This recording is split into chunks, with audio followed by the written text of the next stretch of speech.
Congratulations and good luck, Mrs. Dunkel.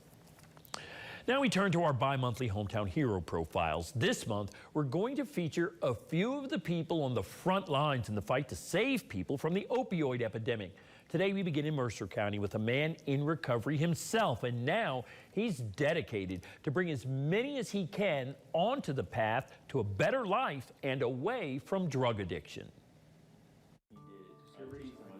This is Brandon Whitehouse. His nomination came to us from his supervisor, Dr. Jamie Steins, with offices based in Community Connection space in the city of Princeton. But it came back to the passion that he, portrays, how he feels about folks. It's how he works in the field, and just overall, just the things he does.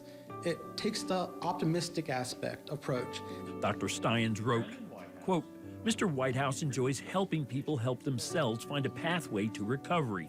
He wears and has worn many hats in the local recovery community in Mercer County. He's currently working with the West Virginia Collegiate Recovery Network at Concord University and Community Connections QRT Outreach Coordinator and the Opioid Response Network. Mr. Whitehouse has worked as recovery coach for 13 years in many different capacities.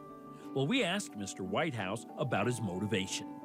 I really try to help the community the best I can. I want to give back what was given to me.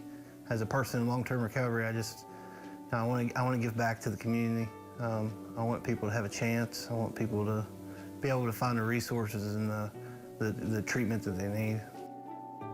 His nominator says Whitehouse seems to find 28 hours in a 24-hour day and never complains about it, calling him selfless in his giving and compassionate about his mission.